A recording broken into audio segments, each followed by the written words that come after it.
মহাকাল যুবৰাজ ব্যৰ্থ হল বলে এই অভিযান স্বৰ্গ বৈত্য আকাশ পাতাল দেবতা মানৱ গন্ধৰ্ব কিন্নৰ সকলোৱে আজি মোৰ ভয়ত কৰিছে প্ৰলয়ন তথাপিতো নাপালো মই যোগ্য প্ৰতিদ্বন্দ্বী কোৱাপধাল নাপাম নেকি মোৰ এই যোগ্য প্ৰতিদ্বন্দ্বী যুবৰাজ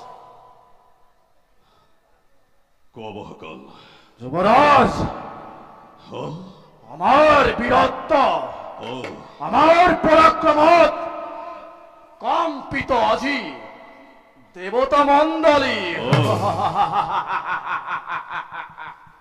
মোকতো তাকেই লাগে মহাকাল যুদ্ধ বিনা ব্যর্থ মনে তো জয় ভকতি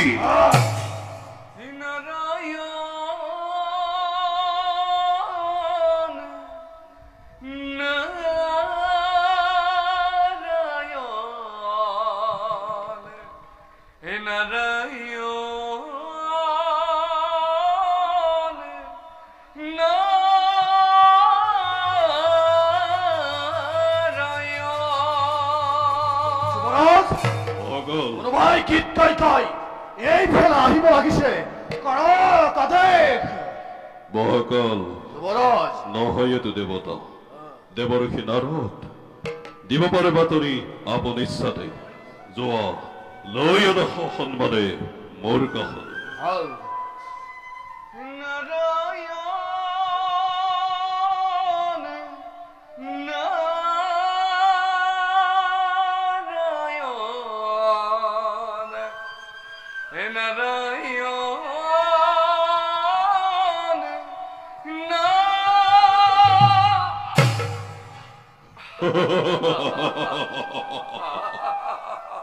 প্রণাম দেবর্ষি মহাভাগ্য আজি মোরে হিরণাক্ষবীর তোমাকেই বিচারি বিচারি ত্রিভুবনে হাবা ফুরি খাই পড়িছো পিছে দেবর্ষি আছে নেকি কিবা নতুন সংবাদ কত সেই বলৰীয়া দেৱতা মণ্ডলী কত আছে মোৰ শিৰহত সেই বীৰ নাৰায়ণ শুনা তেন্তে দৈত্যবীৰ কওঁ সংক্ষেপতে সকলোটি ভাঙি পাতি মই নাৰায়ণ কম্পমান আজি তোমাৰ নামত নাৰায়ণ কম্পমান আজি মোৰেই ভয়ত দেৱ শক্তিহীন আজি পথৰ ভিক্ষা দেৱ শূন্যহীন আজি পথৰ ভিক্ষাৰিয়া তোমাৰ ভয়ত সকলো দেৱতাই সদম বেশে ধৰি বনে বনে কৰিছে ভ্ৰমণ কিন্তু বৰ্তমান চিন্তা কৰি ক'ত সেই পলৰীয়া দেৱগণ আৰু ভীৰু নাৰায়ণৰ কথা কালক্ষয় নালাগে তুমি কমলি কৰিব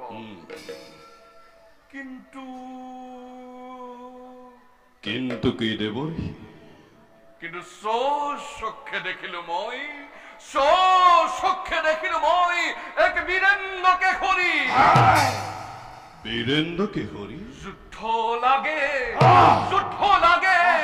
যুদ্ধ লাগে বুলি অবিৰামে কৰিছে গৰ্জন ক'ত সেই হিৰণ্যাক্ষ বুলি ত্ৰিভুৱন কৰিছে চলা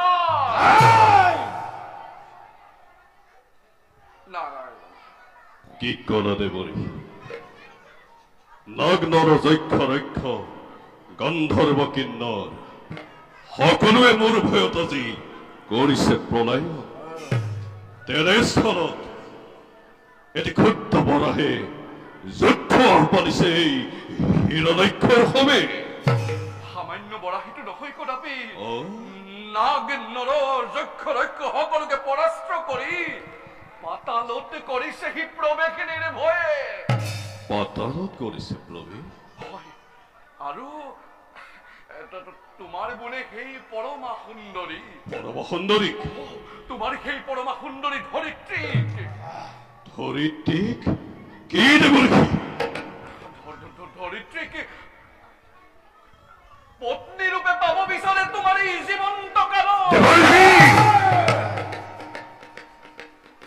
নাতে বৰহি আহাৰ কামেৰি মোৰ ধৰিত্ৰী সুন্দৰী পত্নীৰ বেগ পাব খুঁজেহি নিজ অভিৰুচি মতে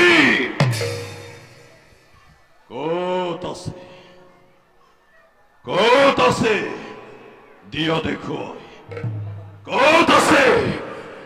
কত আছে দিয়া দেখুৱাই মৰি যাবৰ খাদ্য কত আছে মৰি যাবৰ খাদ্য নাই কিয় নাই কবি দেখিলে তাৰ সেই ভয়ংকৰ ৰূপ শৰীৰকে যি উৰি যায় ঋষি মুনি একোকেই নামাৰে সি অতিকে দুৰন্ত দৈত্যবীৰ হিৰণ্যাক্ষ দেৱঋষি এই যে দেখিছা তুমি দুৰ্গম পথ এই দুৰ্গম পথেৰে তুমি কোৱা অগ্ৰসৰ সমুদ্ৰৰ তীৰতে লগ পাবা তোমাৰ সেই দুৰ্জন বীৰক আৰু বোধ কৰি সেই দুৰ্জন বীৰক বিশ্বজয়ী হোৱা শীঘ্ৰে তুমি নকৰি পলমে নাৰায়ণ বেশ বৰা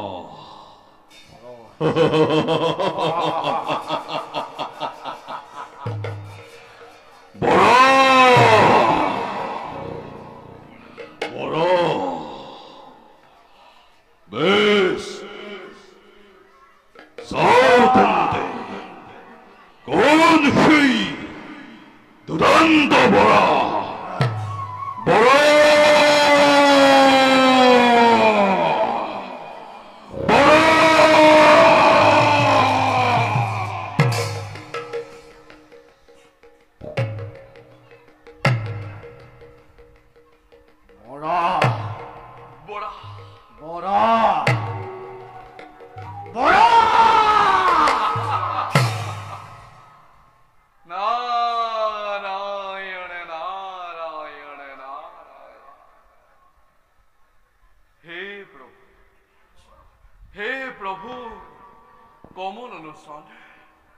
প্ৰভু মোৰ ভক্ত প্ৰাণধন তুমি এই দিব্য যজ্ঞ বৰা স্বৰূপে অৱতাৰ ধাৰণ কৰি মনোবাঞ্ছা পূৰ্ণ কৰা ভক্তবৃন্দৰ উদ্ধাৰ কৰা ধৰিত্ৰী হে গগজ কৃপালো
তৃষ্ণাপুর করে এই হিরণ্যাক্ষ বীরর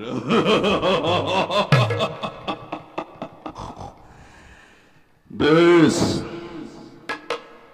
বেশ তেন্ডে রণতৃষ্ণা দূর কর্ম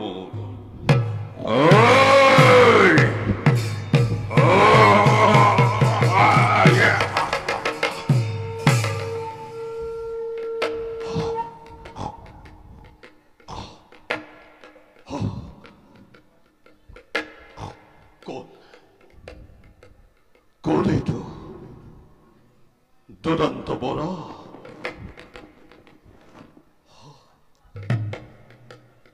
এই কোন তই দে তোর হইত পরিচয় মূর্খ তুচ্ছ এতিয়া নিশ্চয় মুখ হন হেরো অভিমানী ক্ষিতির নন্দন এই মরণের এক মুহূর্ত শুনিল এটি কথা মোৰ পশু শক্তি নিধনৰ বাবে ময়েই আজি তোৰ সন্মুখত দেৱ নাৰায়ণ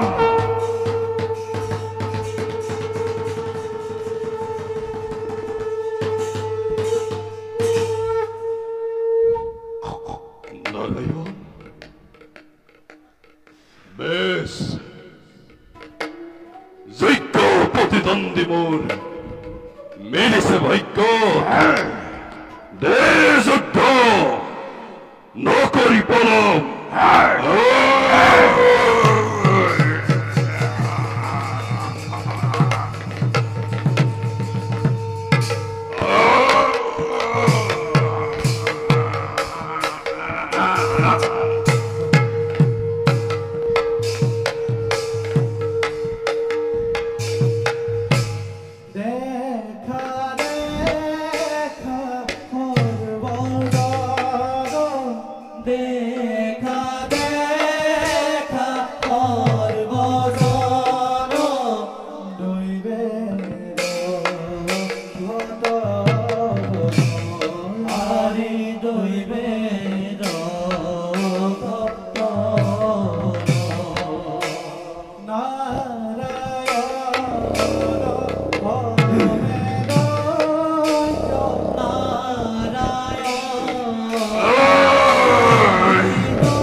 স্বরূপে অবতার ধারণ করে মনোবাঞ্ছা পূর্ণ করিলা ভক্তবৃন্দ উদ্ধার করিলা বহুমতি হেদয়াময় এবে ক্রোধ সম্বরণ করি এ নিষ্কিন নারদর ভক্তি অঞ্জলি করিবা গ্রহণ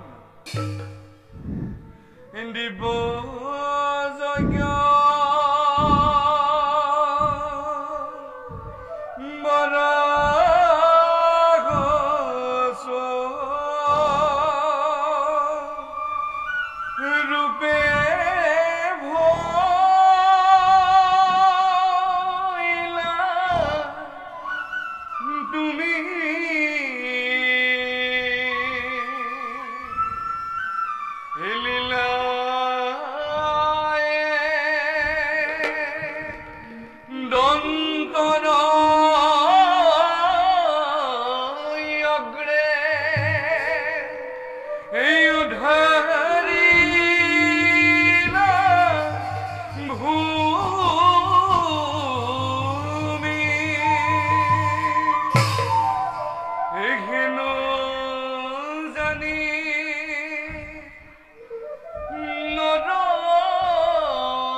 নিৰন্তৰে নৰে ডাকি বোলা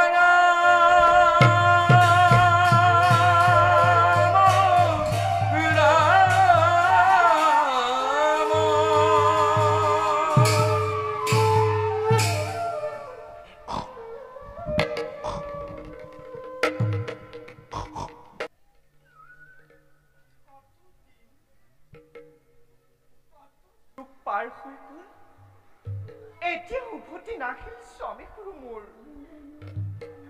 পৰা নাই মোৰ একোকে বুজিব কিহৰ আশাত তেওঁ অনাশাৰে অনিদ্ৰাই তপস্যাত হৈছে আপোন পাহৰা সৌজন কোন এইফালে আহিব লাগিছে জয় শিৱ শম্ভু জয় শিৱ শম্ভু জয় শিৱ শম্ভু দৈত্য পতেশ্বৰী জয় হওক কোন আপুনি অতিথি ব্ৰাহ্মণ খন্তেক অপেক্ষা কৰক আনি লওঁ মই পূজাৰ সম্ভাৰ নাই নাই দেৱী আসন ভূষণ অৰ্চন বন্দন মোৰ একোৰেই নাই প্ৰয়োজন মাত্ৰ মই এটি বৰ বিশেষ উদ্দেশ্য লৈ প্ৰৱেশিছো ৰাজকানেঙাত কওক বিপ্ৰভুৰ কি উদ্দেশ্য কম ৰাণী আই কম সকলো কম কিন্তু আপুনি জানো ধৈৰ্য ধৰি শুনিব পাৰিব ৰাণী কওক বিপ্ৰভুৰ নকৰি অযথা পলম আতংকৰ বিভীষিকাই চাৰিওফালে ধৰিছে আৱৰি আপুনি ইমান ইচ্ছা কৰিছে যেতিয়া তেন্তে কওঁ শুনক হে দৈত্য পতেশ্বৰ আপোনাৰ স্বামী হিৰণ্যকশিপুৱে মোৰ স্বামী হয় আপোনাৰ স্বামী হিৰণ্যকশিপুৱে ব্ৰহ্মদেৱক তুষ্ট কৰিবৰ বাবে যি কঠোৰ তপস্যাত লীন হৈছিল তেওঁৰ সেই তপস্যাস্থলীতেই মৃত্যু হৈছে ৰাণী আই প্ৰাণপুৰ স্বামী দেৱতাই মিছা কথাত মই নাযাওঁ প্ৰত্যয় কোন তুমি পৱনচক শত্ৰু দানৱৰ হে ৰাণী আই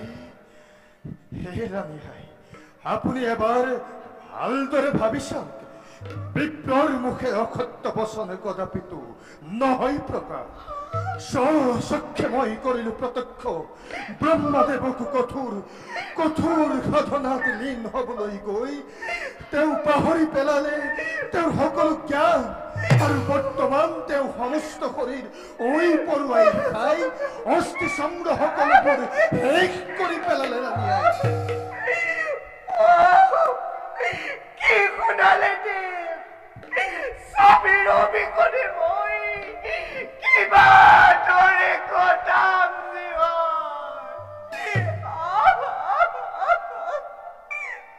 বেজাৰ নকৰিব ৰাণী সেইবাবেই মই প্ৰথমতেই প্ৰকাশৰ পৰা বিৰত আছিলো কিন্তু এতিয়া আৰু ক্ৰন্দন কৰি একো লাভ নাই ৰাণী তাৰ বাবে আপুনি নকৰিব মনতে চিন্তা আপোনাৰ সহায়ৰ বাবে আহিছে বৰ্তমান দেৱৰাজ ইন্দ্ৰ ৰৈ আছে সদূৰত আপোনাৰ অপেক্ষাত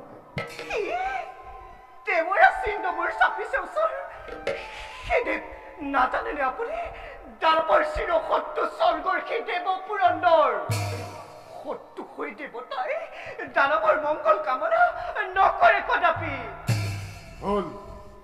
ভুল ৰাণী এই ভুল আপুনি ভুল ভাবিছে ৰাণী আপুনি এইবাৰ কওকচোন কোনদিনা দেৱতাই দানৱৰ লগত শত্ৰুতা কৰিলে আচৰণ কেৱল ঐশ্বৰ্য বিভূতি আৰু সম্পদৰ লালসাত দৈত্য দানৱে বাৰে বাৰে আক্ৰমণ কৰি দেৱ স্বৰ্গপুৰ লাঞ্ছিত অপমানিত কৰি আক্ৰমণ কৰে দেৱ সমাজক আৰু তাৰ পাছতো কৈছে আপুনি দেৱতা শত্ৰু দানৱৰ নহয় ৰাণী আই কেৱল দৈত্য দানৱে চিৰ শত্ৰু সেই দেৱ সমাজৰ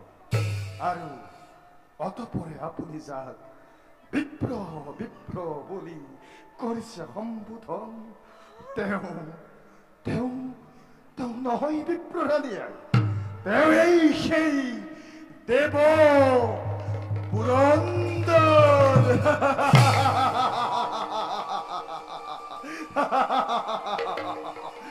আজি আজি নিজ হাতে হৰণ কৰি নি দেৱতাৰ চিৰশত্ৰু সেই ভৱিষ্যতক গৰ্ভপাত কৰি নিজ হাতে ধ্বংস কৰি নিষ্কন্ত খং দেৱতা চিৰকাললৈ। সত্মবেশী তুমি সেই দেৱ পুৰন্দৰ? মই এই সেই দেৱ পুৰন্দৰ। শত্ৰু শত্ৰু তুমি দানৱ কুলৰ? অৱশ্যে। শত্ৰু তুমি মোৰ স্বামী দৈত্য ৰাজনৰ? অতি সত্য। স্বামীৰ শত্ৰু মানে মোৰ শত্ৰু সেই দেৱতা সমাজ। নালাগে নালাগে কৰিব তুমি কয়াটোৰ মংগল কামনা। আঁতৰি যোৱা মোৰ সন্মুখৰ পৰা।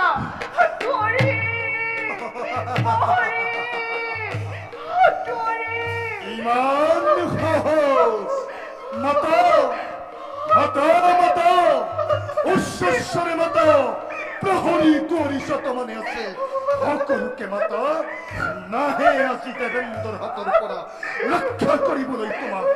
চাওঁ বাৰু কিবা দৰে দেৱেন্দ্ৰৰ হাতৰ পৰা ৰক্ষা পোৱা তুমি।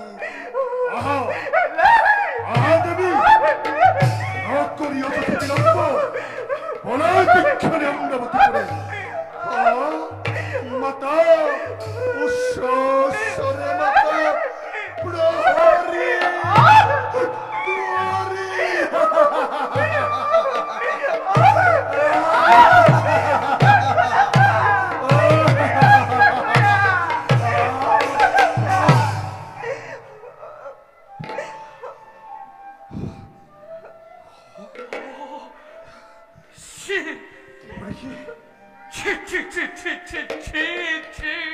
পুৰন্দৰ, তুমি এনেদৰে মতিচ্ছন্ন হৈ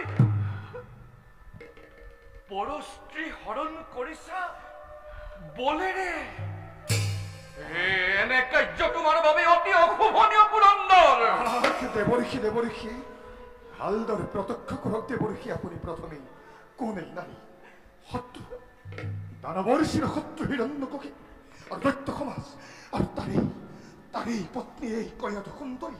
আৰু চাওক দেৱঋষি কেনেদৰে গৰ্ভত স্থান দিছে এই নাৰীয়ে দেৱতাৰ ভৱিষ্যতৰ শত্ৰুক। আৰু সেইবাবেই দেৱঋষি এই গৰ্ভজাত শিশুক কলিতেই নিষেধ কৰি নিষ্কন্ত খবৰ বাবে লৈ যাওঁ কয়াটোক মই অমৰাৱতীপুৰে। গতিকে হে দেৱঋষি, নকৰিব বাধা মোক। দিয়ক দিয়ক মোক বাটেৰি দেৱঋষি। চমৎকাৰ চমৎকাৰ উদ্দেশ্য তোমাৰ। কিন্তু স্বৰ্গৰাজ, জানিব পাৰোনে মই এটি কথা তোমাৰ মুখৰ পৰা, যাৰ যুগ বলে দেখি যোগেশ্বৰ আজি নিজেই চিন্তিত, যাৰ তপু বলে আজি আতংকৰ কৰিছে ঘোষণা।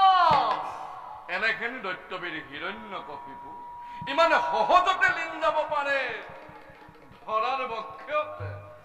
তাৰ মানে হিৰণ্যকশিপুকে দেৱঋষি এতিয়াও জীৱিত? অবিলম্বে পাবা তুমি তাৰ প্ৰত্যক্ষ প্ৰমাণ। দেৱঋষি, কিন্তু তুমি বৰ্তমান সন্মানেৰে মুক্ত কৰি দিয়া কয়াটো সুন্দৰী। আৰু বাহক, তুমি জানানে তুমি যাক হৰণ কৰি আনিছা বলেৰে, তেওঁৰেই গৰ্ভত বিৰাজ কৰিছে। বিৰাজ কি কৰিছে দেৱঋষি? তেওঁৰেই গৰ্ভত বিৰাজ কৰিছে এক সাক্ষাৎ বৈষ্ণৱ ৰূপী মহাপুণ্য ভগৱান।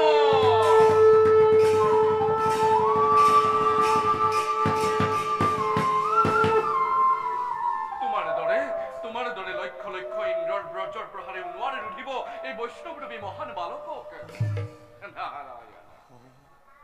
এয়া আপুনি কি কৈছে দেৱঋষি? হে দেৱী, অজানিতে লগালো মই গুৰুতৰ অপৰাধ। তাৰই ভাবে ক্ষমা ভিক্ষাবে মাগিসা দেবেন্দ্ৰ। ক্ষমা কৰো দেবী, ক্ষমা কৰো মুখ। মই আহিল দেবী।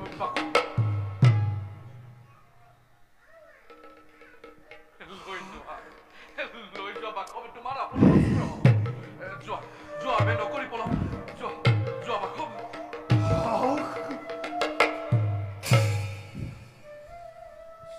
দেউৰীক্ষী, আপুনি মোৰ পিতৃতুল্য। কৰিলে উদ্ধাৰমুখী মহাবিপদৰ পৰা। নাহে মানে স্বামীগুৰু উভতি মোৰ। আপোনাৰ আশ্ৰয়তে থাকি আপোনাৰ চৰণত লভিম কৰোণা। উঠা দেৱী, নাহে মানে উলটি স্বামী গুৰু তোমাৰ। তুমি নিৰ্ভয় মনে থাকিব পাৰিবা মোৰ আশ্ৰমত। নিতৌ শুনাম তোমাক মই নতুন নতুন হৰিৰ গুণানুকীৰ্তন।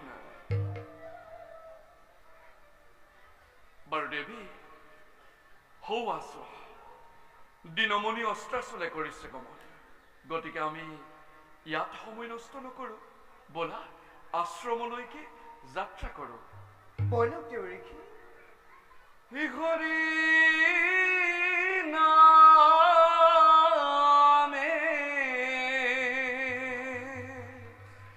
হৰি নামে হৰি নামে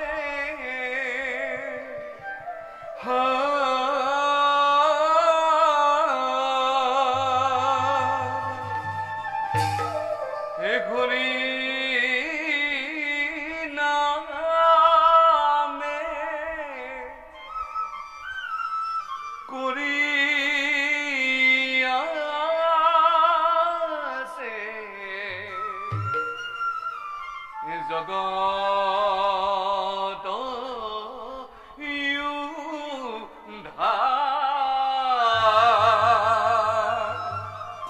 উঠা উঠা ৰাণী, বল। হৰি নামে হৰি নামে হৰি নামে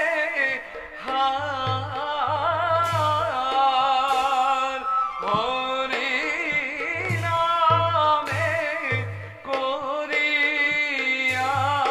আছে জগত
অতি আচৰিত অনাহাৰে অনিদ্ৰাৰে সহস্ৰ বছৰ ধৰি ধ্যানত মগ্ন হিৰণ্যকশিপু ধন্য ধন্য হিৰণ্যকশিপু শৰীৰৰে মাংসপেশী মাটিৰ লগতে গলি, তথাপিতো তাৰ নাই অলপ ভূক্ষেপ। আজি সৃষ্টি কৰি ব্ৰহ্মাই নিজেই পৰাজয় কৰিছো স্বীকাৰ।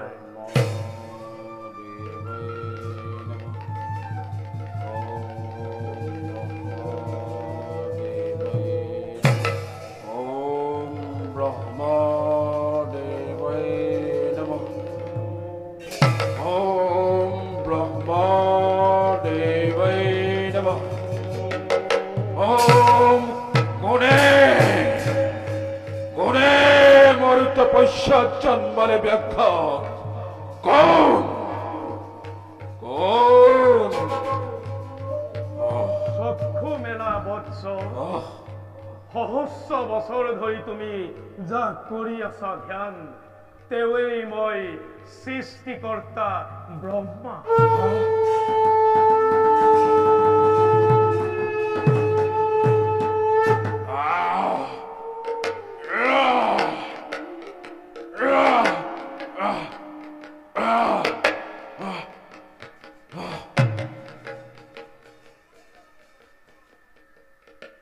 প্ৰভু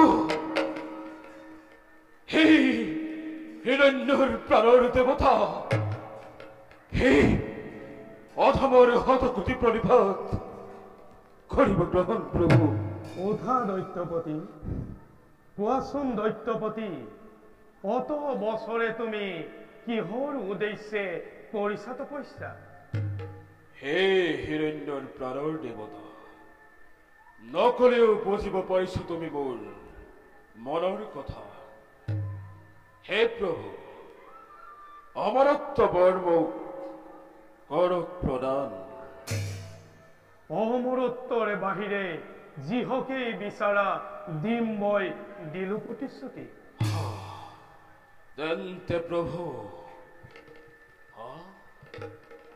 জল স্থল আকাশ পাতাল ক'তো যাতে মোৰ মৃত্যু নহয় ৩৩ কোটি দেৱতাৰ অস্ত হস্ত নাগ নৰ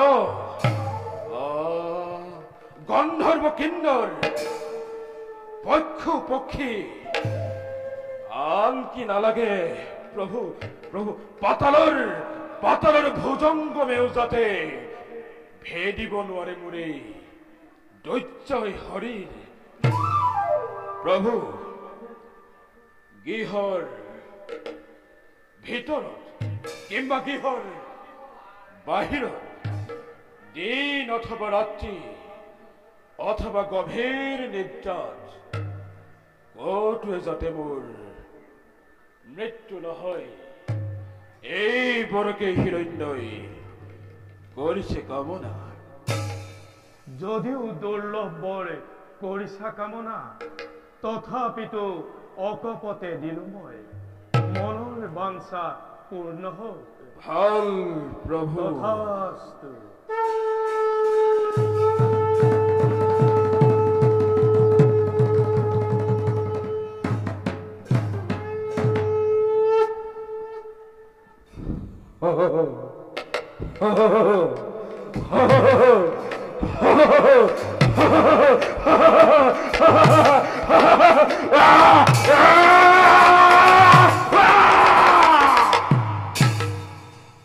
ব্ৰহ্মদেৱৰ এইবোৰে হিৰণ্যৰ অমৰত্বৰ আজি জগতৰ শ্ৰেষ্ঠ আসনত বহি ত্ৰিভুৱন মই কৰিম শাসন আৰু তাৰ পাছত ভাতৃহন্ত দেৱ নাৰায়ণ নহব নিষ্ঠাৰ যিটো নেই হিৰণ্যৰ হাতত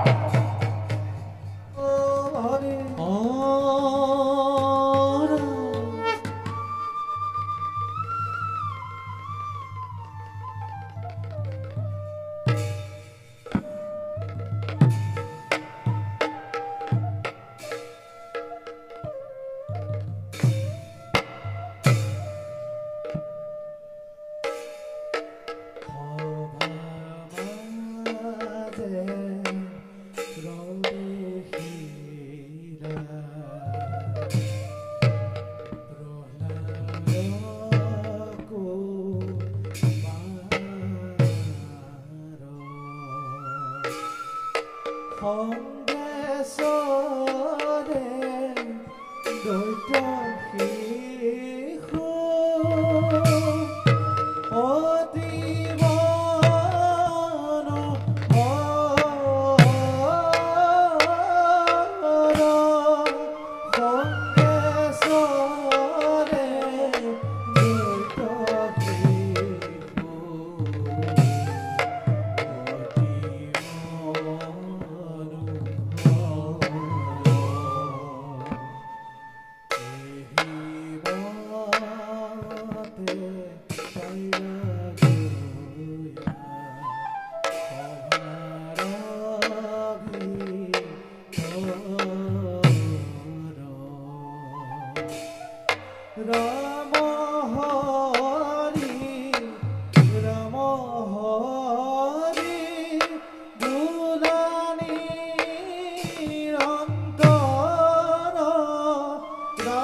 হাইহঁত চোৱাচোন হৈছে শাৰী শাৰী সেউজীয়া গছ লতিকা স্ফটিকৰ ধাৰ যেন নিৰ্মল পানী সৰোবৰ আৰু তাত মুকলি মনেৰে চৰি ফুৰা ৰাজহংসবিলাক এইবিলাক বাৰু কোনে সৃষ্টি কৰিছে কোৱাচোন ভাইহঁত হাই দাদা তুমি নিশ্চয় কৰা আমাৰ ৰাজ্যত থকা সকলোবিলাক বস্তু আমাৰ প্ৰজাসকলে সৃষ্টি কৰিছে ৰাজ উদ্যানত মালিনী সকলে কাম কৰি থাকে তুমি জানো দেখা নাই প্ৰহ্লাদ তেন্তে কোৱাচোন দাদা সেই প্ৰজাসকল আৰু সেই মালিনীসকলক কোনে স্বজন কৰিছে গছ বন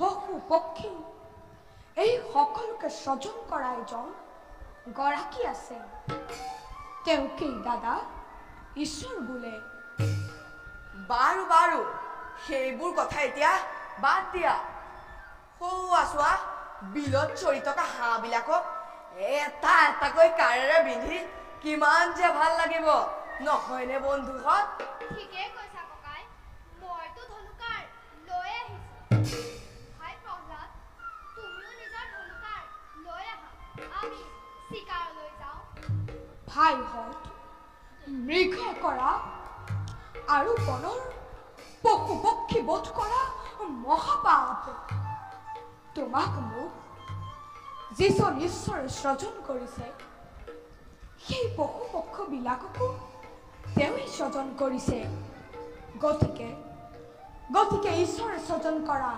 সকলো জীৱকেই নিজৰ জীৱন যেন জ্ঞান কৰিব লাগে হাই প্ৰহ্লাদ দাদা তোমাকনো এইবোৰ কথা কোনে শিকালে এইবোৰ কথা চিন্তা কৰিলেই শিকিব পাৰি গতিকে দাদা ঈশ্বৰক চিন্তা কৰিবলৈ যত্ন কৰা তেতিয়াই সকলো জ্ঞান লাভ কৰিব পাৰিবা ভাই ঈশ্বৰক চিন্তা কৰিবলৈ প্ৰথমতে কি শিক্ষা কৰিব লাগে জগতকৰ্তা ঈশ্বৰক চিন্তা কৰিবৰ কাৰণে তেওঁৰ অনন্ত মহিমা কীৰ্তন কৰিব লাগে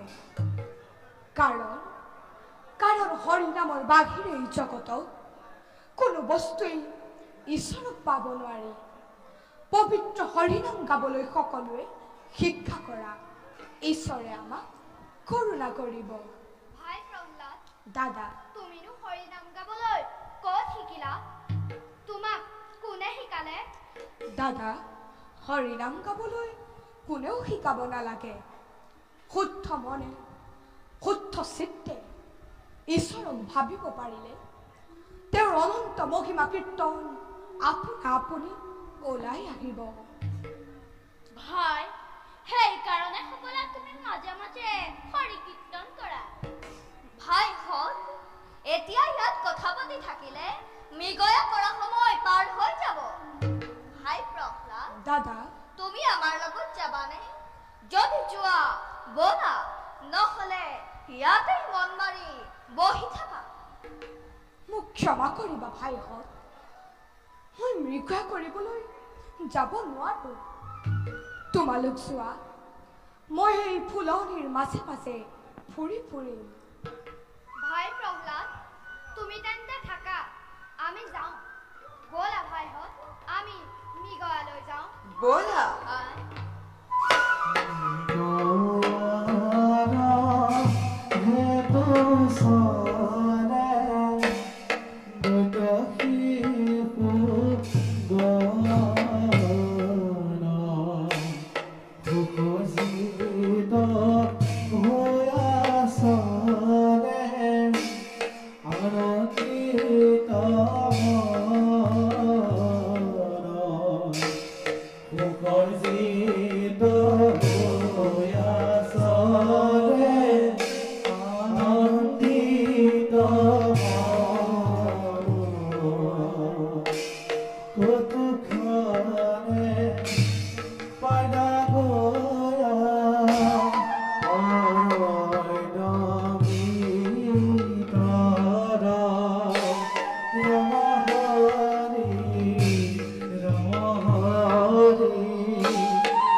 হৰি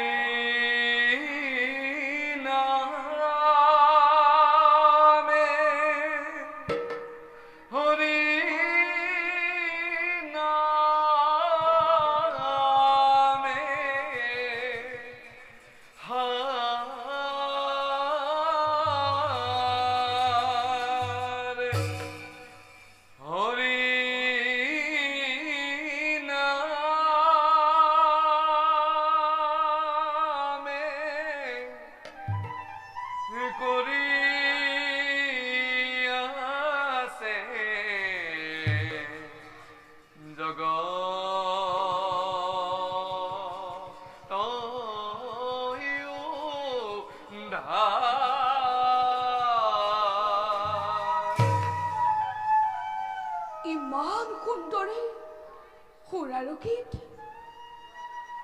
এই গীত মই যেন কাহানী বা কৰবাত শুনিছিলো। হৰি নামে হৰি নামে হৰি নামে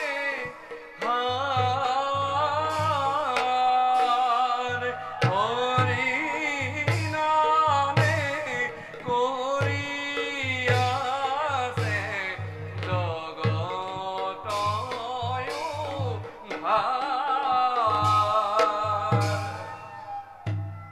নাৰায়ণ। কোন তুমি? সুন্দৰ বালক আৰু এই উপবনৰ মাজত তুমি অকলে অকলে কি কৰিছা? মই দৈত্যৰাজ হিৰণ্যকশিপুৰৰ পুত্ৰ। নাৰায়ণ। নাম মোৰ প্ৰহ্লাদ। প্ৰহ্লাদ। আপুনি বাৰু কোন? আপোনাৰ মুখৰ গীতবিলাক মোৰ ইমান ভাল লাগিল। মোকো গীত গাবলৈ শিকাবনে? বাছা প্ৰহ্লাদ, গীত গাই ঘূৰি ফুৰে আমাৰ দৰে সন্যাসী ফকীৰবিলাকেহে। চোৱাচোন তুমি, যাৰ পিন্ধিবলৈ বস্ত্ৰ নাই আৰু খাবলৈ যাৰ এমুঠি অন্নৰ অভাৱ, তেনে লোকেহে হৰিৰ গুণানুকীৰ্তন কৰি ভাল পায়। তেনেস্থলত তুমি হলা ত্ৰিভুৱন বিজয়ী দৈত্যৰাজ হিৰণ্যকশিপুৰ পুত্ৰ। তোমাৰ আকৌ হৰি কীৰ্তন কৰাৰ আৱশ্যকত প্ৰহ্লাদ? ৰজাৰ ল'ৰা হলো বুলি হৰি কীৰ্তন কৰিব নালাগে বুলি আপোনাক কোনে ক'লে? নাৰায়ণ নাৰায়ণ, ৰজাৰে ল'ৰা হলে হৰি কীৰ্তন কৰিব পাৰে, একেবাৰে সঁচা কথা। কিন্তু কি জানা প্ৰহ্লাদ, তোমাৰ পিতৃ হৰিৰ প্ৰধান শত্ৰু। গতিকে তোমাৰ পিতৃ হৰি কীৰ্তন কৰিছে বুলি কেনেবাকৈ গম পালে খং কৰিব নহয়? মোৰ পিতৃয়ে ঈশ্বৰক মহাশত্ৰু বুলি ভাবিছে কিয়? তেওঁকো জানো কি একেজন ঈশ্বৰেই সৃজন কৰা নাই? কৰিছে প্ৰহ্লাদ, তেওঁকো সেই একেজন ঈশ্বৰেই সৃজন কৰিছে। কিন্তু তোমাৰ পিতৃয়ে সেই কথা মানি নলয়। আনকি সেই কথা শুনিলে তেওঁ খঙত একেবাৰে উন্মাদ হৈ অঘটনে ঘটাব পাৰে প্ৰহ্লাদ। তাৰ বাবে আপুনি চিন্তা নকৰিব। প্ৰহ্লাদ, মই মোৰ পিতৃক কম, তেওঁৰ মোৰ কথা নিশ্চয় শুনিব। কাৰণ তেওঁ মোক বৰ মৰম কৰে। নাৰায়ণ নাৰায়ণ নাৰায়ণ। বাছা প্ৰহ্লাদ, তুমি অৱশ্যে চেষ্টা কৰিলে হৰিগীত আৰাধনা কৰিব পাৰিবা। কিন্তু আমি এই স্থানতে এবাৰ হৰিকে একান্ত মনে চিন্তা কৰো। আহা বলক। তুমি বহাচোন। তোমাৰ শুদ্ধ মন শুদ্ধ চিত এক কৰি দেৱ নাৰায়ণৰ শ্ৰী চৰণত অৰ্পণ কৰা।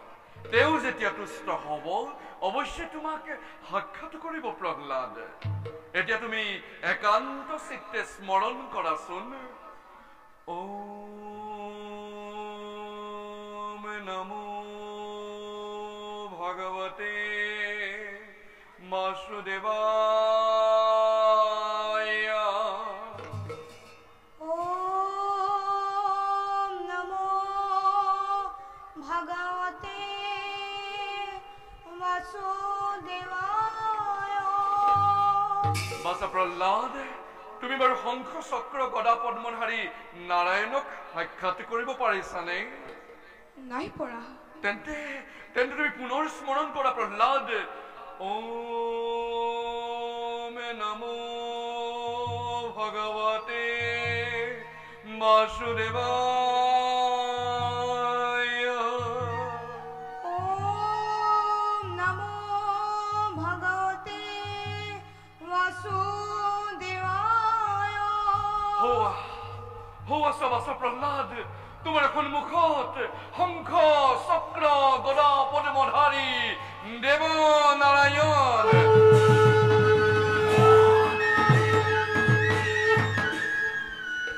শ্ৰৱণ কীৰ্তন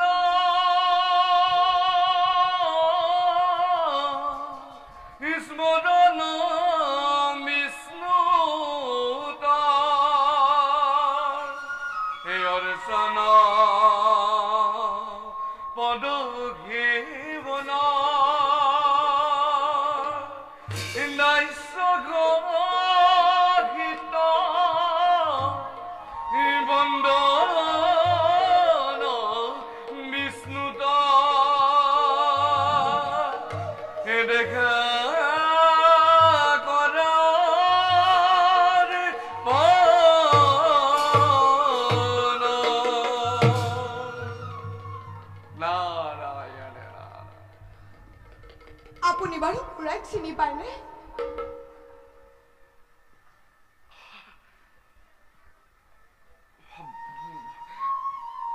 বাসা প্ৰহ্লাদ, এই কথা তুমি মোক কিয় সুধিলা? কাৰণ মই যেতিয়া মোৰ মাতৃৰ গৰ্ভত আছিলো নাৰায়ণ তেতিয়াই শুৱলা গীত মাত আৰু এই বিনৰ জংকাৰ শুনিছিলো। প্ৰহ্লাদ, মই দেখি গীত গাই ঘূৰি ফুৰা এজনে কিন্তু সাধাৰণ সামান্য সন্যাসী। হয়তো কেতিয়াবা কৰবাত তুমি মোৰ গীত শুনিব পাৰা। এতিয়া আৰু আমি ইয়াত সময় নষ্ট নকৰো নে কি কোৱা প্ৰহ্লাদ? এইফালে যে দেখিছা তুমি ৰিণিকি সৰোবৰৰ তীৰ, তালৈকে যাওঁ বলা। তাতেই তোমাক মই 2-4টা মান সুন্দৰ গীত গাবলৈ শিকাই দিম। মই কিন্তু ইয়াতে আৰম্ভ কৰিম। ভাল, তুমিও মোৰ লগত সহযোগ কৰিলেই হ'ব। হৰি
পিতা পিতা প্ৰহ্লাদ তুমি বোলে শ্ৰীহৰিক বিচাৰি গৈছিলা পালা জানো বাৰু এই কথাটো মই কোনে কৰে প্ৰহ্লাদ মইতো কোনোদিন শ্ৰী হৰিনাম উচ্চাৰণ কৰা নাই পিতা হৰিনাম উচ্চাৰণ কৰিলে বিপদ বিঘিনি আঁতৰি পলায় এই শিক্ষা তোমাক কোনে দিলে প্ৰহ্লাদ হৰি মোৰ মহাশত্ৰু মোৰ শত্ৰু মানে তোমাৰো শত্ৰু গতিকে প্ৰহ্লাদ আজিৰ পৰা সেই পাখণ্ড হৰিনাম নলবানো নাই পিতা জগতত কোনো কাৰো শত্ৰু নহয় কোনো কাৰো মিত্ৰও নহয় সকলোকে দেখোন সেই একেজন ঈশ্বৰেই সৃজন কৰিছে প্ৰহ্লাদ গতিকে পিতা তুমি শ্ৰীহৰিক শত্ৰু জ্ঞান নকৰিবা তেওঁ মংগলময় তেওঁ কৰোণাময় প্ৰহ্লাদ পিতা শিশু হৈ নিষ্পুত্ৰ বুলি তোক মই বহুত সহ্য কৰি আহিছো আৰু নকৰিম পিতা শ্ৰীহৰি তোমাৰ মোৰ সকলোৰে পৰম পিতা পুত্ৰ হৈ পৰম পিতাক শত্ৰু জ্ঞান কৰা জানো পাপ নহয় এই প্ৰহ্লাদ ক্ৰোধ সম্বৰণ কৰা পিতা শ্ৰীহৰিক শত্ৰু জ্ঞান কৰি মহাপাপত লিপ্ত নহবা এই মুখ বন্ধ কৰ প্ৰহ্লাদ অক্ৰতনয় দুই খণ্ড মৰ্ক অক্ৰতনয় দুই খণ্ড মৰ্ক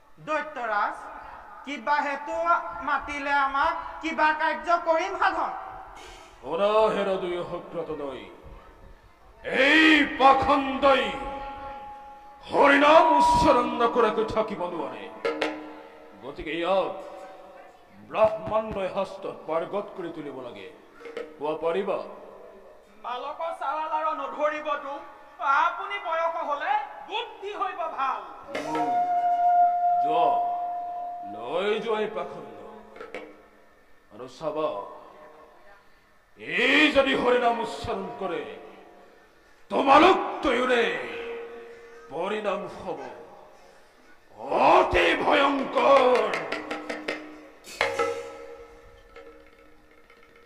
বলা বলা বাছা পহলা বলা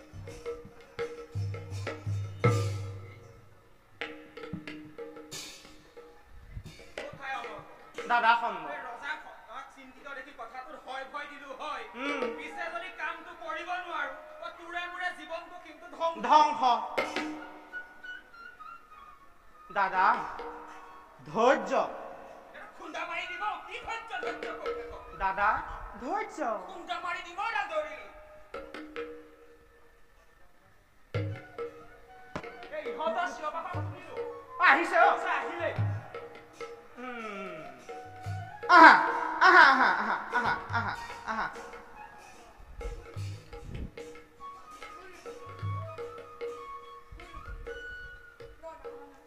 প্ৰণাম প্ৰণাম প্ৰণাম প্ৰণাম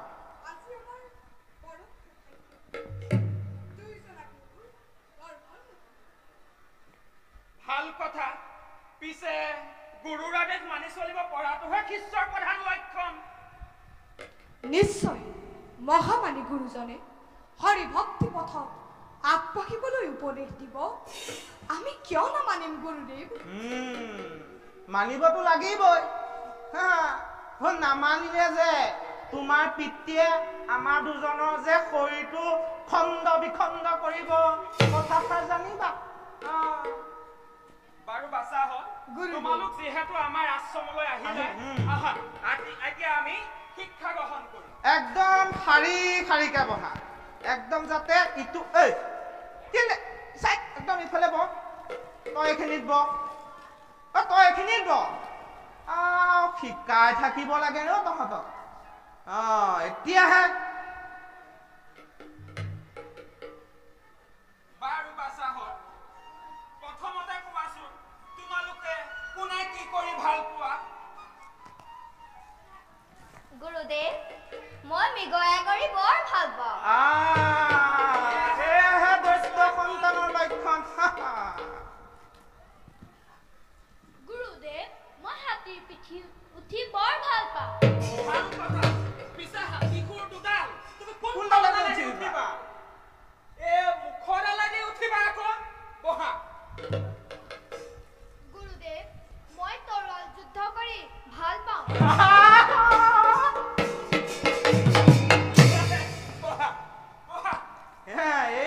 গুৰুদেৱ মই ঘোঁৰাৰ পিঠিত উঠি বৰ ভাল পাওঁ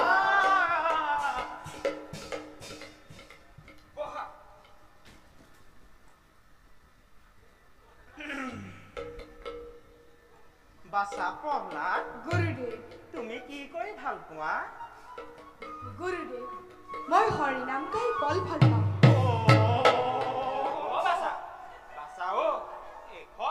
এখন দৈত্যৰাজ হিৰণ্যকশিপুৰ ৰাজ্য তুমি কোৱা কথাটো সঁচা কিন্তু এটা কথা মনত ৰাখিবা মাৰে হিৰণ্যকশিপুৰ ৰাখে কোনে ৰাখে হিৰণ্যকশিপুৰ মাৰে কোনে পিছে বাচাহত গুৰুদেৱ আমি এতিয়া শাস্ত্ৰ আৰম্ভ কৰাৰ আগতে তোমালোকক আমি এটা বাক্য কম তুমি আমাৰ লগে লগে তোমালোকে আমৰাই যাবা দেই তোমালোকে কবা এতিয়া ওম কালিয়ে নমঃ ওম কালিয়ে নমঃ ওম কালিয়ে নমঃ ওম কালিয়ে নমঃ ওম কালিয়ে নমঃ ওম কালিয়ে নমঃ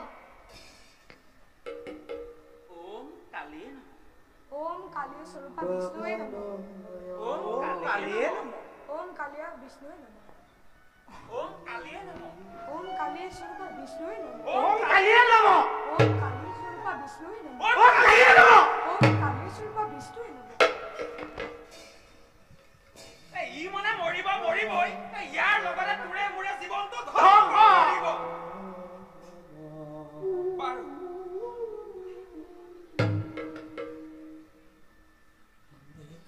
এতিয়া তোমালোকক আমি এটা হাতৰ কাম দিম তোমালোকে সুন্দৰকৈ তিনিশাৰীকৈ লিখিবা কিমানকে লিখিবা তিনিশাৰী এশাৰীও যাতে থাকিব নোৱাৰিব এতিয়া লিখা তোমালোকে সকলোৱে ৰবা কেলে ইমান সোনকালে লিখিছা গুৰুদেৱে কৈছে জানো গুৰুদেৱ কেইশাৰী আছিলা তিনিশাৰী লিখা দৈত্যৰাজ হিৰণ্যকশিপু আমাৰ ঈশ্বৰ লিখা তিনিশাৰীকৈ লিখা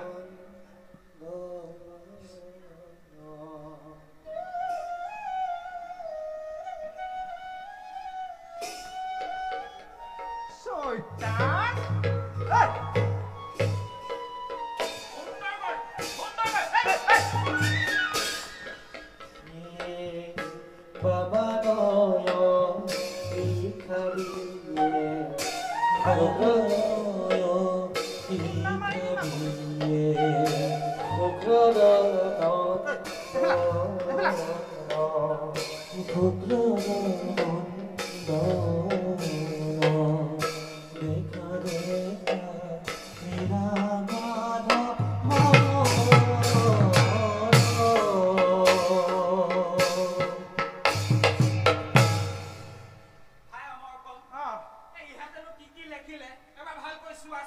দিয়া বাছা তুমি বা কালি খিলাকি গুৰুদেৱ লগ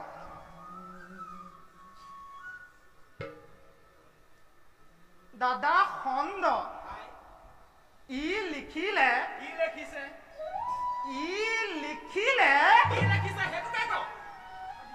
হিৰণ্যকশিপুৰ আমাৰ এচৰ হিৰণ্যকশিপুৰ আমাৰ ঈশ্বৰ এচৰ নহয় বহ ভালকে লিখ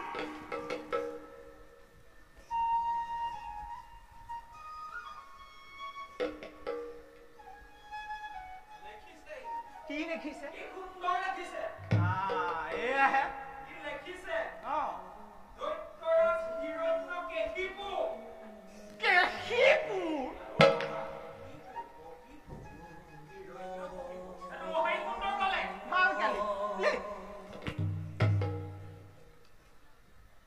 এজন এজন কে দেচোন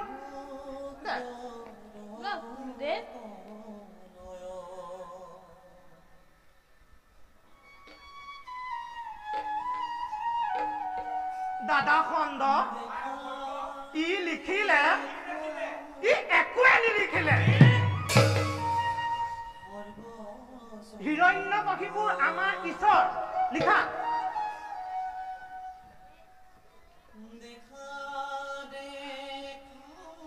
দে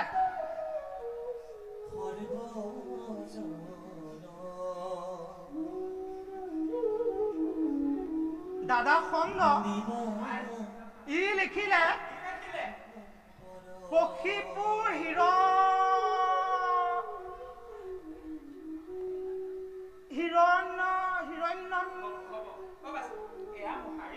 সুন্দৰকৈ লিখা কি লিখিবা দৈত্যৰাজ হিৰণ্যকশিপু আমাৰ ঈশ্বৰ দৈত্যৰাজ হিৰণ্যকশিপু আমাৰ ঈশ্বৰ এচৰ নহয় অ ঈশ্বৰ লিখা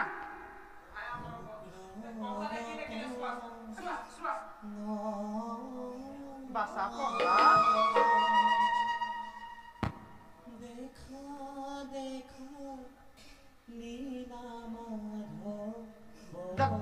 দাদা খণ্ড তুমি নিজে পঢ়া হ'ল আৰু আমাৰ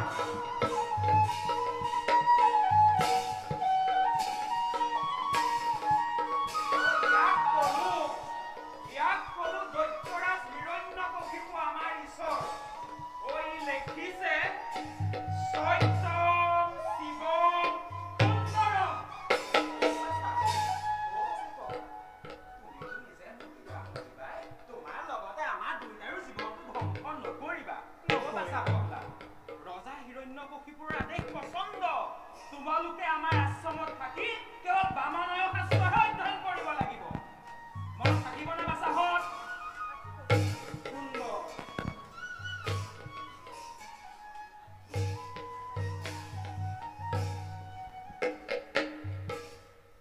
বাৰু বাচাহত আমি হাউতকে যাম হাউতকে আহিম তাৰ আগতে তোমালোকক এটা আমি হাতৰ কাম দি থৈ যাম কাম কোৱা তোমালোকে লিখিবা কি লিখিবা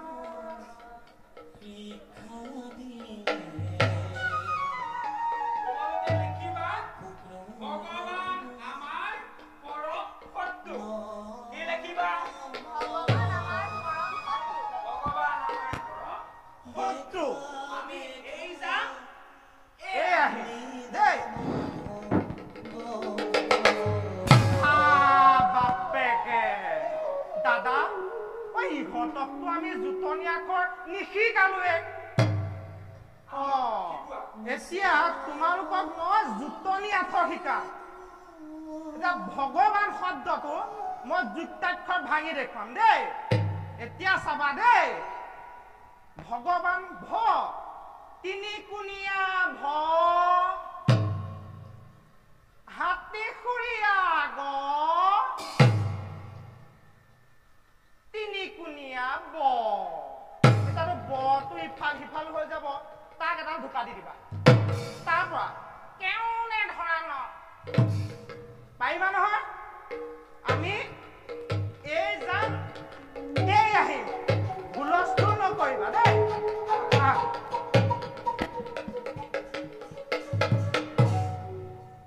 ভাই প্ৰহ্লাদ গুৰুদেৱত গ'ল আমি হৰিনামকে গাম এৰা ভাই প্ৰহ্লাদ ব'লা আমাৰ বৰ ভাল লাগে। হৰিণক গাবলৈ হেলা নকৰোঁ। ভালকে কওঁ। কিন্তু গুৰুদেৱসকলে শংকৰে বুলিহে বেয়া লাগে। গুৰুদেৱহঁত অহাৰ আগতেই বন্ধ কৰি দিবা। ভাইহঁত চাই আহাচোন গুৰুদেৱহঁত কিমান দূৰ পালেগৈ। ৰবা মই চাই আহিছো। গুৰুদেৱৰ বহুত দূৰ পালেগৈ। আৰম্ভ কৰা প্ৰহ্লাদ, আৰম্ভ কৰা। আহা তেন্তে। হৰি নামে হৰি নামে হৰি নামে হৰি নামে কৰি আছে জগতায়ু ধাৰ। হৰি নামে হৰি নামে হৰি নামে হৰি নামে কৰি আছে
পিতা অকলে অকলে কি ভাবি আছিলা? প্ৰহ্লাদ পিতা আহোন মোৰ কাষলৈ প্ৰহ্লাদ। বাৰু কচোন প্ৰহ্লাদ, পিতা গুৰু দুজনৰ গৃহত থাকি তুমি কি শিক্ষা লাভ কৰিলা? শুনা তেন্তে স্থিৰ কৰি মন। কোৱা প্ৰহ্লাদ। শ্ৰৱণ কীৰ্তন স্মৰণ বিষ্ণু অৰ্চন পদসেৱন দাস্য কক্ষিত বন্ধন বিস্তুত কৰিবা দেহাৰোপণ। পিতা এই নৱবিধ ভক্তি উত্তম আচৰণ। মুখ বন্ধ কৰ প্ৰহ্লাদ। নহৰবি তই মোক আৰু হৰিৰ মহিমা অতিকে ঘৃণাও কৰো মই হৰিক। পিতা অগ্ৰতনৈটি খণ্ড মূৰ্খ এইয়ে শিক্ষা দিলি নেকি প্ৰহ্লাদ? এই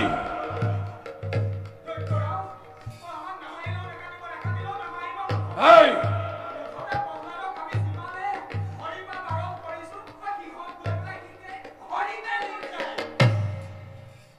প্ৰহ্লাদ সঁচানে গুৰু দুজনৰ কথা? হয় পিতা সত্য। গুৰুজনৰ কথা অসত্য বুলি কওঁ কেনেকৈ? আৰু যিয়েই সত্য সেই ভগৱান। প্ৰহ্লাদ সেই স্থানত অসত্য বুলি কওঁ কেনেকৈ? নহনাবি তই মোক হৰিৰ মহিমা গতিকে ঘৃণা কৰবই হলে পিতা শ্ৰীহৰি ঘৃণা কৰিব নাপায় তেওঁ মংগলময় তেওঁ কৰোণাময় প্ৰহ্লাদ এই ভাবিছিলো তহঁত দুয়োটা মহান বুলি এতিয়াহে বুজিলো তহঁত দুয়োটা অপদাৰ্থ দূৰ হ মোৰ সন্মুখৰ পৰা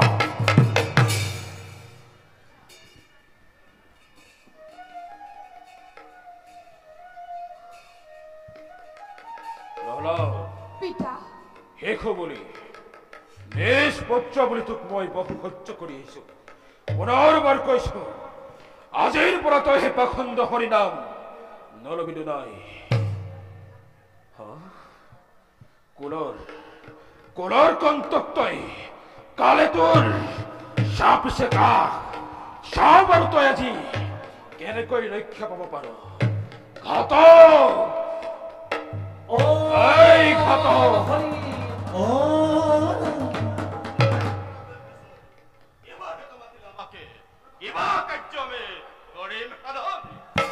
এই ঘাতক এই পাখণ্ডক লৈ যা এই মুহূৰ্ততে হত্যা কৰগৈ নাই যাম তোকে মধ্যভূমি নাই লোৱা পলাদকে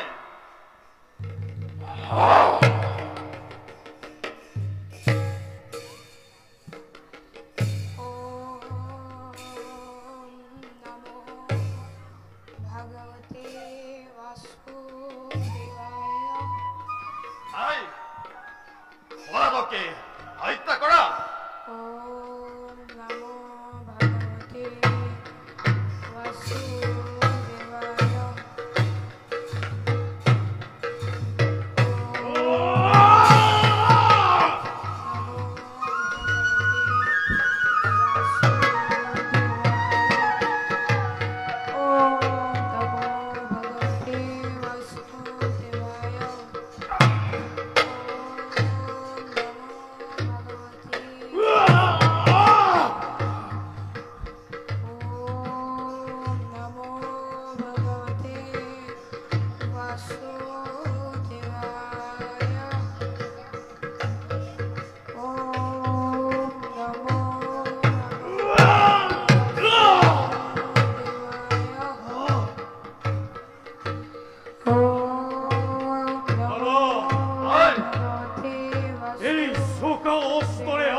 প্ৰহ্লাদৰ দেখিছো কোনো ক্ষতি নহল দাদা বলা লৈ যাওঁ পলাদকে অস্থিৰে গছকাই পলাদকে হত্যা কৰিব লাগিব বলা বল পলাতে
ঠিক কথা কৈছা ধোৱা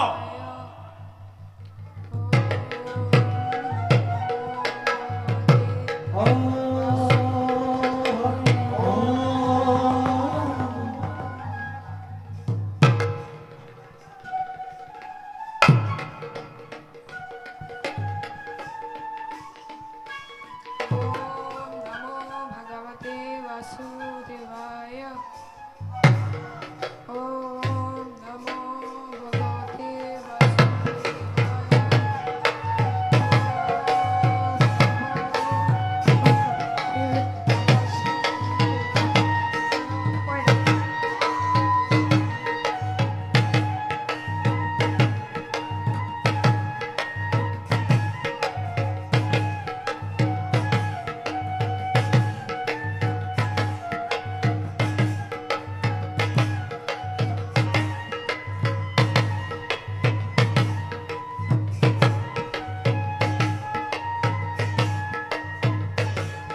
হৰি মাৰে কোনে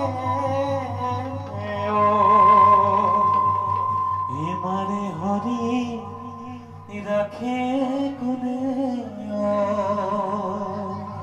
সৰ্পয়ো নুখুন্দে হস্তিয়েও নগছকে ৰাখে হৰি মাৰে কোনে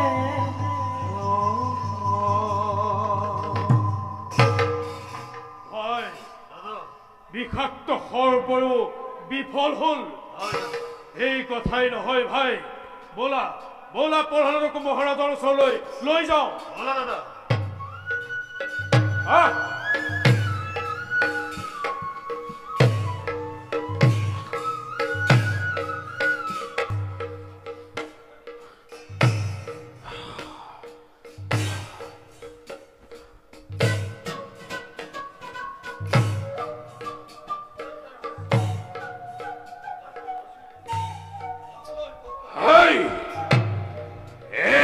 প্ৰহ্লাদ জীবিত কেনেকৈ দৈত্যপতি এই প্ৰহ্লাদক আমি হস্তিৰ দ্বাৰা বিষাক্ত সৰ্পৰ দ্বাৰা দংশন কৰালো কিন্তু প্ৰতিবাৰে হৰিৰ নাম লৈ এই প্ৰহ্লাদ বাচি যায় দৈত্যপতি আমাক ক্ষমা কৰক দৈত্যপতি ক্ষমা কৰক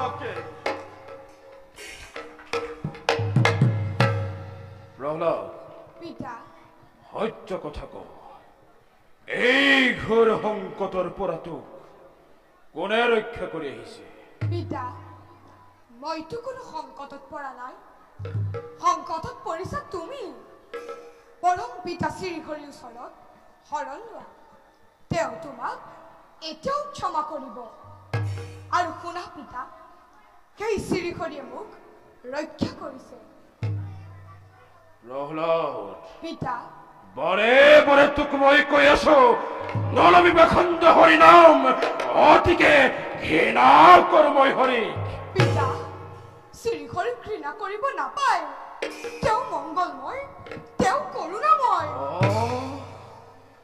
ইমানেই যদি মহিমা হৰিৰ চাওঁ বাৰু মোৰ হাতৰ পৰা তোক কোনে ৰক্ষা কৰে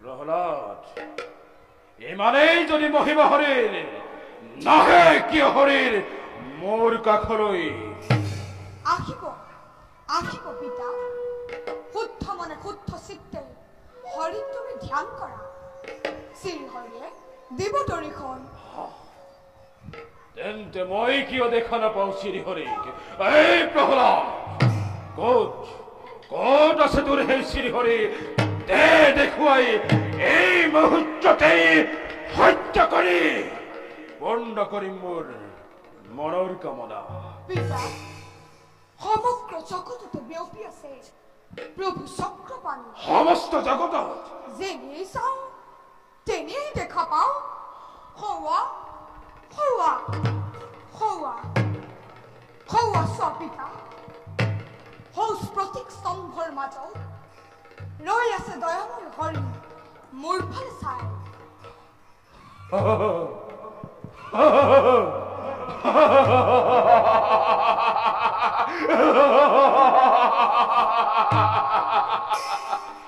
কে কলি প্ৰহ্লাদ পিতা হৌ ফাটিক স্তম্ভৰ মাজত শ্ৰীহৰি ৰৈ আছে তোৰ ফালে চাই হয় পিতা বেশ কথা সঁচাকৈ আছে যদি শ্ৰীহৰি হৌ ফাটিক স্তম্ভ এই মুহূৰ্ততেই ধ্বংস কৰিম মই ফাটিক স্তম্ভ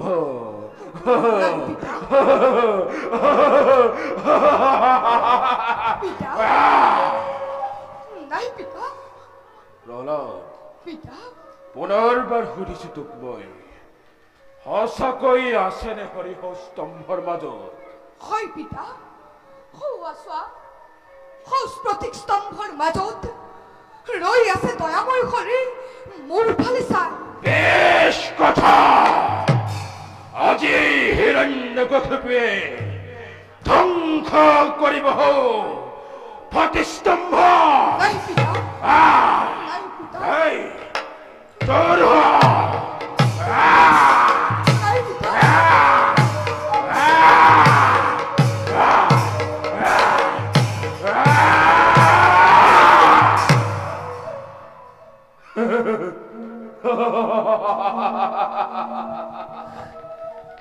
সামান্য স্তম্ভ ধ্বংস কৰিবলৈ মোৰ কোনো অস্ত্ৰ হস্তৰ নাই প্ৰয়োজন এই হিৰণ্যৰ দুবাহুৰেই ধ্বংস কৰিব প্ৰতিস্তম্ভ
মেলিল পলয় আজি দানৱ কুল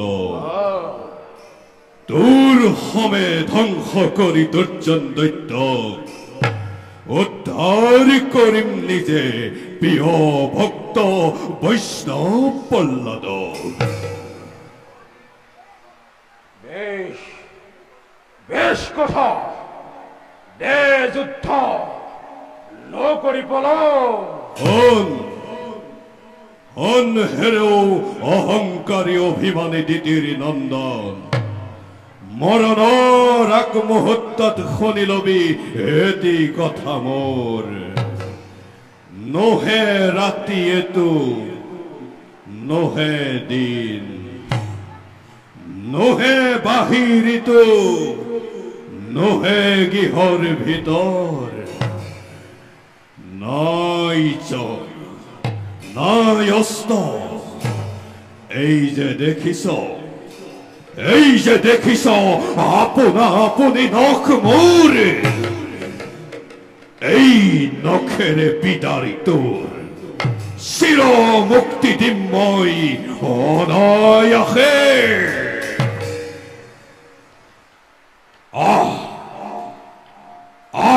আগবাঢ়ি দে যুদ্ধ নকৰি পলম বেশ তেন্তে হে হো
এৰিয়া নকাম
তুষ্টময় তোমাৰ ভক্তি এবে কিবৰ কৰিছা প্ৰাৰ্থনা প্ৰভু তসু পাৱে মাকু এক বড় তুমি জগত ঈশ্বৰ তোমাক নিন্দিলে পিতৃমূল সিঁচিলে পাতক মহাখুৰ তাক হন্তে পিতৃনিষ্ঠাৰে এতেকে প্ৰসাদ দিয়া মোক প্ৰভু প্ৰভু পৰম বৈষ্ণৱ তুমি পুত্ৰ হিৰণ্য 21 পুৰুষ তুমি কৰিলা উদ্ধাৰ যি স্থানত থাকে মোৰ প্ৰিয় ভক্ত উদাৰ চৰিত্ৰ সেই স্থানত থকা কীট পতংগ হৈ শুদ্ধ ভকতৰ একান্ত ভক্তি উঠা পল্লা প্ৰভু তোমাৰ যশস্যাৱলী চিৰদিন থাকিব ধৰা তোমাৰ আমাৰ কথা ভবিষ্যতে শুনে যেতো নৰে সিও মুক্তি পাব অনায়াসে জয় নিখিং হংৰাৰী জয় জয় নিখিং হংৰাৰী জয় জয় নিখিং হংৰাৰী জয় জয় জয়